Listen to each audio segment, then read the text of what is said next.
All right. Well, we got a full bank of phones, a lot of questions for Jimmy, so let's get to them right away. 877-602-9696 if you can get through to ask questions of Jimmy the Wine Guy. We still have lines open if you want, 877-602-9696. We'll start with the killer. Hey, killer. Hey, good morning. Hey, what's your question? Hey, a bunch of buddies out at Burning Man are bringing a bunch of absinthe home. I need to know what you do with absinthe. How do you serve it? When do you serve it? Yeah, great question. Yeah, absinthe. That's we had a question on this last week or a couple weeks ago. Just a touch of sugar. Drip your absinthe over a touch of sugar. Add a little bit of water, and then slowly fold in more of the absinthe and stir.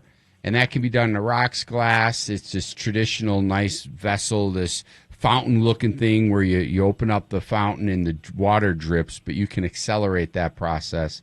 And crunch it down, sit in the backyard patio, and it's a great after dinner.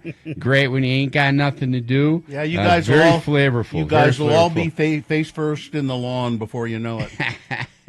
I'm glad that your buddies are bringing back, and I hope they're safe in Burning Man. I understand the weather's a little wackadoodle. Yeah. All right. Oh, they don't care. They probably don't know. Hey, is it legal to have absinthe in Utah? Yes. The whole wormwood scare is such parts per million low, which is the concern, and it was more of a federal thing than anything in Utah. But yes, to answer your question, we do have absinthe on the shelf. All right. There we go. Perfect. Cool. Thank you as always. Appreciate you. Thanks, Keller. Bye. There we go. Let's go to Troy. Troy is here. Hey. Hi. Hi. Yeah, no, I've got a question around. I've got a healthy collection of gins, and I have one specific one that no matter which way I try to mix it, it doesn't seem to go well, and it's a Bloody Shiraz gin. Wow. Have you ever come across that? Never heard of it. I haven't. But what a challenge you have. I mean, I love this. Where did you get this? And is it BLOODY? And then what's the second? Shiraz, SHIRAZ. Yeah. Yeah. Yeah, it was a gin that was I think it's fermented or it sat in a Shiraz wine barrel. Oh, sure. So it's got some color to it. It's based out of it's really, really purple. And it's based out of Australia. Yep. I've tried their drink mix suggestions, but now I'm just asking for some. I know. You do with So it? I know. There You need to drink it upside down because it's from Australia. Okay, I can try that. So, Troy, this is the deal. When they age a gin in a barrel, it's referred to as an Old Tom gin. So you're gaining a little bit of color, being in a Shiraz barrel.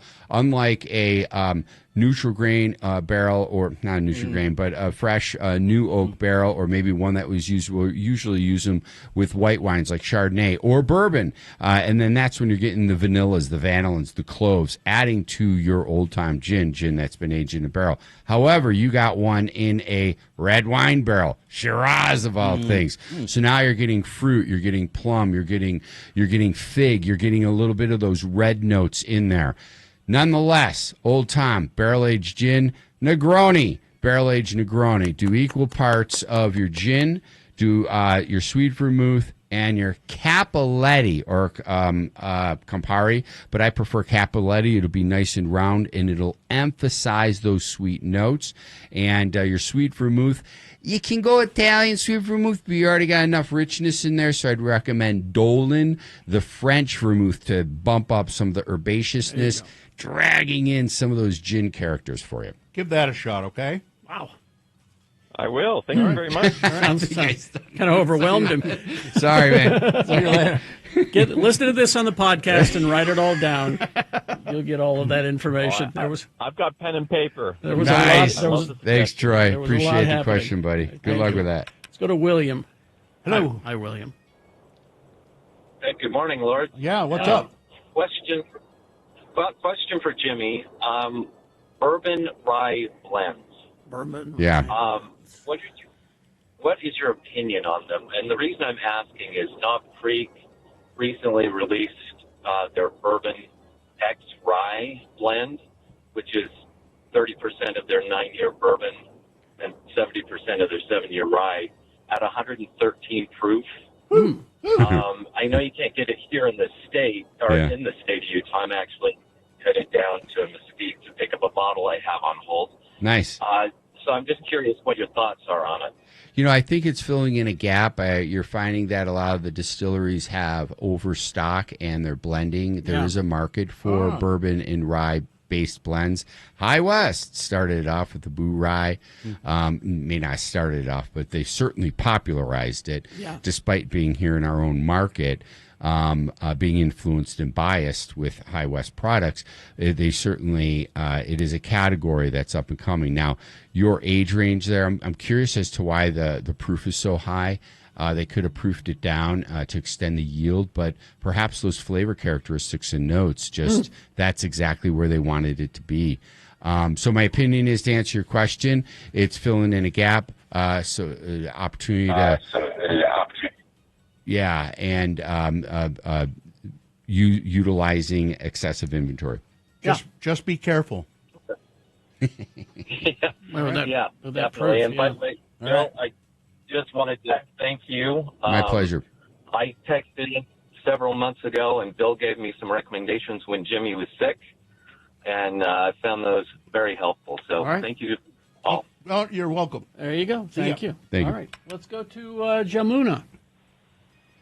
Are you there? Good morning. Hi. Yeah. Hi. So I had a question about Michigan wine. So my husband took me on this surprise trip. We had no idea where we were going, or he knew. I had no idea. But we went to Traverse City, Michigan. Yeah, Traverse City, great spirits. What are we doing out here? Yeah. And the wineries were they're beautiful people, amazing. There was a food and wine festival. Got to meet a lot of the winery owners, and I never see Michigan wines here in Utah, and I went to go try and find some, and it doesn't seem like that's a really big market here, but that was some of the best wine I've ever had. I'm so glad to hear that. I feel the same way when I go to the Finger Lakes wine growing region in central New York, where I'm from in upstate, and you won't find many of those producers distributed across the area because they don't make enough to distribute. So it's not like a Utah thing. We're not going to buy that. It's just they're probably not, they being the Michigan wineries, are not distributing it. One thing you can do is maybe contact them directly, request a direct order shipment, that kind of a thing. Or if you have friends and family that are visiting, they can bring in some bottles or something of that nature. But I agree. Some of these smaller wineries throughout the country, every state in the U.S. makes wine, has producers. And I'm so glad that you enjoyed the wines in Michigan. Great people, those Michiganders. I got a lot of friends and family from there.